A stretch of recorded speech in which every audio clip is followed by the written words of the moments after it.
1.2 From his reputation and my own memory of my father, modesty, and strength.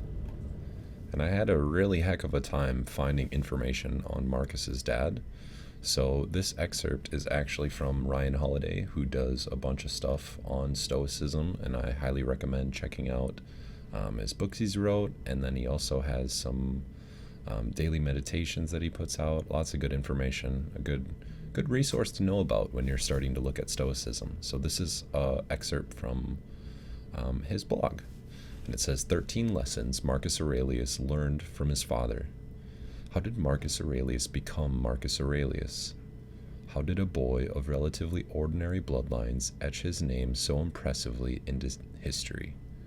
How did a man given absolute power not only not become corrupted by it, but manage to prove himself worthy of the responsibility? The answer is simple. The examples he was provided by his own stepfather made him into the person he became. That's something worth thinking about today. It wasn't destiny or fate, nor a fancy education that shaped Marcus. In fact, he was homeschooled by his grandparents during early childhood. Around the age of 12, a handful of tutors were selected by the Emperor Hadrian, who saw something in the boy. But this was relatively common for the rich in those days. In fact, it's an eerily similar background to Nero, who, as we know, turned out rather differently. Seneca, years later, instructing Nero, had spoken about the need to, quote-unquote, choose yourself a Cato, a model whose life can guide your own. For Marcus, that man was Antoninus, a man who, according to the French philosopher Ernest Renan, Marcus considered the most beautiful model of a perfect life. At some time near the end of his life, Marcus sat down and wrote what he learned from Antoninus. It's an impressive list, one that we can learn from today in our own lives, and more urgently, use to inspire our children and shape a better future. Number 1, to love philosophy. Antoninus honored those who were true philosophers, and he did not reproach those who pretended to be philosophers, nor yet was he easily led by them. The study of philosophy is something that lasts a lifetime, and the earlier it begins, the better. Number 2, to read and study widely. Antoninus had a liberal attitude to education. Marcus's biographer, Frank McLynn, writes, he thought a person should seek to be useful, not just masters of their disciplines, but also well-versed in politics and the problems of the state. Yet Antoninus was hardly a bookish nerd. He was active and attentive to the world around him. When Marcus talks about throwing away his books and focusing, about being a good man and not just talking about one, it's Antoninus he is referencing. Number 3, to be decisive. Antoninus had a remarkable, unwavering adherence to decisions, Marcus tells us. Once he'd reached them, there was no hesitation, only resolute action. A leader, a father, a human being must be able to decide. Number 4, to be humble. On the Emperor Hadrian's deathbed, he summoned Antoninus. It was time to hand over the crown. Antoninus pushed back. With this indifference to superficial honors, we're told. Hadrian was certain he made the right decision in making Antoninus his heir. Marcus said he revered his restrictions on acclamations and all attempts to flatter him. Imagine how powerful this was for Marcus when it came time for him to assume the throne. He saw that power didn't have to corrupt, and he also knew that he had the power to resist it. 5, to keep an open mind. Marcus liked the way Antoninus listened to everyone who could contribute to the public good. When historians later credited Marcus for his ability to get the best out of flawed people, they were acknowledging Antoninus's influence. When Marcus would later talk about being happy, to have been proven wrong, this too was a well-formed lesson from his stepfather. Number 6, to work hard.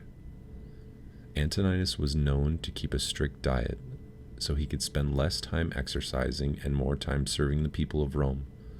Marcus would later talk about rising early, working hard, and doing what his nature and job required. That work ethic wasn't inborn, it was developed. He learned it from example. Number 7, to take care of his health. Well said, Antoninus was known to spend less time, not no time, exercising. Marcus praised his willingness to take adequate care of himself. He hardly ever needed medical attention or drugs or any sort of salve or ointment. 8, to be a good friend. Antoninus was what we would nowadays call a people person, Macklin writes. He felt at ease with other people and could put them at their ease. Even towards those disingenuous social climbers, Marcus admired how he never got fed up with them. This was particularly important for Marcus, who appears to have been naturally introverted. His earnest efforts to serve the common good, to be a friend to all, that too was taught. 9, to be self-reliant. Antoninus showed Marcus that fortune was fickle. He carried a Spartan attitude to money in his private life, taking frugal meals and reducing the pomp on state occasions to republican simplicity. Frugality and industry was the only way to guarantee financial security, Marcus said. Self-reliance always. What a lesson for a father to teach a son. Number 10. When the plague hit Rome in 165 CE, Marcus knew what to do. He immediately assembled his team of Rome's most brilliant minds. As Macklin explains, his shrewd and careful personnel selection is worthy of study by any person in any position of leadership. But this in particular, Marcus said he learned from Antoninus, the willingness to yield the floor to experts in oratory, law, psychology, whatever, and to support them energetically so that each of them could fulfill his potential. Number 11. Hadrian was known for his globe-trotting and a tendency to seek some peace and quiet abroad when Rome was particularly chaotic. Other emperors treated to pleasure palaces or blamed enemies for issues during their reign. In pointed disapproval, Marcus praised Antoninus's willingness to take responsibility and blame for the emperor's needs and the treasury. Number 12. To not lose your temper. Antoninus had what all truly great leaders have. He was cool under pressure. He never exhibited rudeness, lost control of himself, or turned violent. No one ever saw him sweat. Everything was to be approached logically and with due consideration, in a calm and orderly fashion, but decisively, with no loose ends.